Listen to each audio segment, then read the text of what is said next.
Bueno, hem fet una petita guia de supervivència de l'Oriol Cruz i llavors et farem unes preguntes relacionades amb el món de les imitacions i això i com es poden servir a la vida real, d'acord? Endavant. I a veure si ens pots ajudar. Llavors, Bueno, intentarem. la primera pregunta és, bé, jo per lligar intento fer servir la imitació de l'Iniesta, el que passa és que no em surt massa bé. Quins consells em podries donar per imitar-lo bé i perquè això em funcionés per lligar? Ostres, per lligar, jo com que no ho he fet servir mai, no sé, vull dir, suposo que és posar aquesta careta que posa ell d'innocent i fer aquesta mena com de paneta, no? Bueno, la verdad es que me haría mucha ilusión, una cosa així molt, molt innocent, diguem que explotaria la seva vena innocent, la seva vena com de nen tendre, que això suposo que acaba doncs funcionant. I en quant a imitació, bueno, com a mínim jo el que vaig servir és escoltar-me molt el personatge i anar repetint com un lloro, és a dir, si per exemple agafo una frase del YouTube o que sigui, que digui pues la verdad es que hemos hecho un partido muy duro pero los resultados han sido buenos, pues agafar una frase o dues frases, anar escoltant i anar repetint, i anar-te gravant si cal, i anar escoltant i anar comprovant fins que la cosa es vagi polint. Hi ha gent que se li dona millor o que té més predisposició, gent que li costa més, però bueno, vull dir, jo crec que per aquí podries anar-ho intentant i a veure si millores, ja m'ho diràs. A veure si funciona, sí. Bé, una altra pregunta de la guia de supervivència és: funciona fer-se passar per un famós per no pagar els restaurants? Hòstia, això ja no... Jo no...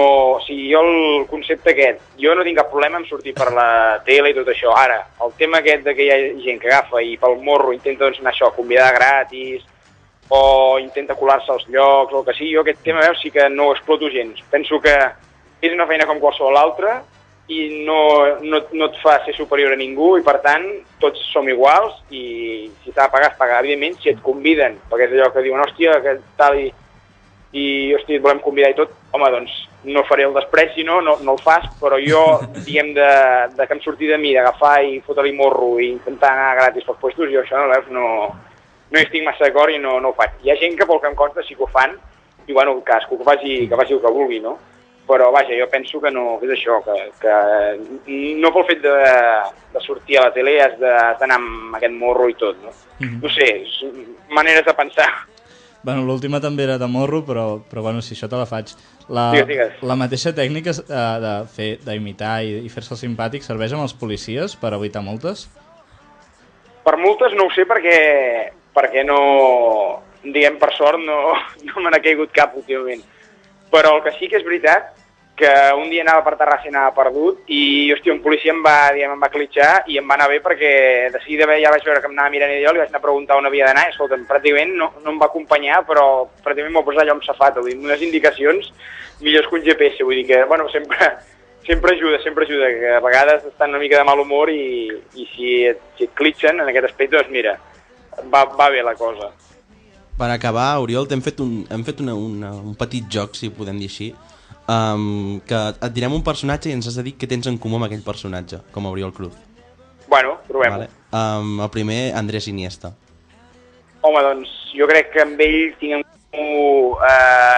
jo penso que sóc bastant com ell en el sentit de que sóc una persona bastant humil, senzilla, que no necessito grans coses per estar content ni viure.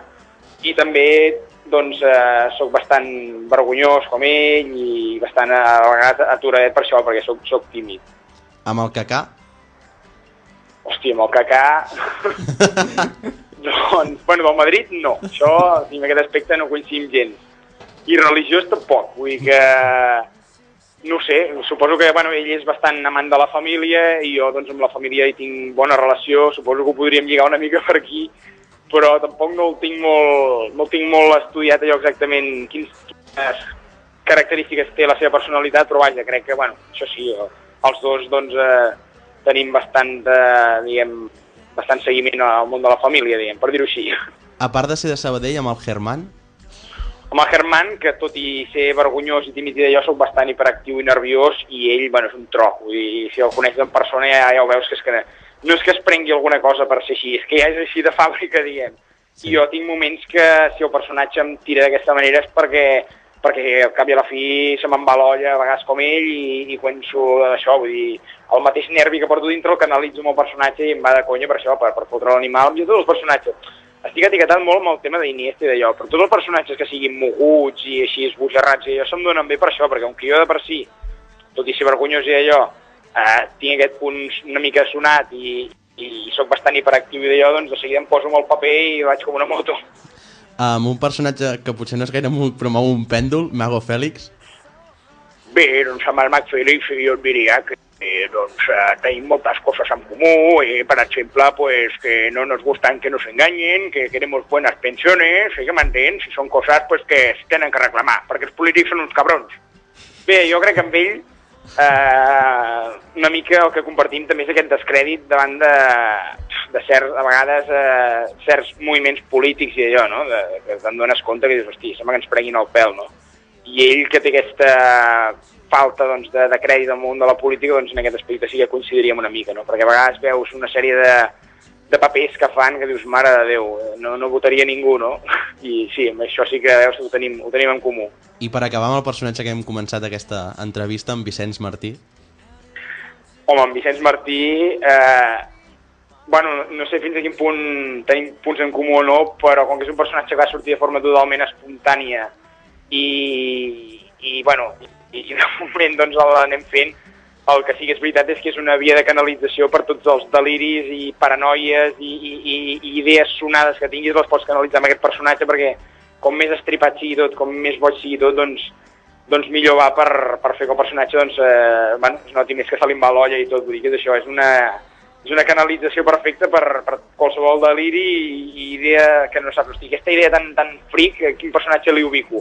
Pam, Vicenç Martí, perquè clar, teories conspiratòries que no s'aguanten, com per exemple aquesta de que el Messi, ho vaig explicar fent de Vicenç Martí un dia, que el Messi no jugava, bueno, s'havia lesionat, però en realitat era una trampa que s'havia fet ell perquè era una manera de cobrar la baixa, i cobrant la baixa d'aquesta manera l'Estat quebraria perquè no tindria diners per pagar-li, i això era un complot amb el Rajoy, perquè d'aquesta manera el Rajoy, al veure que l'Estat quebrava, guanyaria les eleccions. Bueno, una paranoia que no s'aguantava per enlloc, que dius, hosti, això amb qui ho puc colar? Doncs ho vaig colar amb el Vicenç Martí, perquè és això, perquè és un personatge totalment delirant i sense cap criteri, que et pot dir blanc, com et pot dir negre, com et pot dir Força Barça, com et pot dir Visca Catalunya, com Viva Espanya, vull dir, és un personatge criteri zero. Podem dir que és la teva antítesi?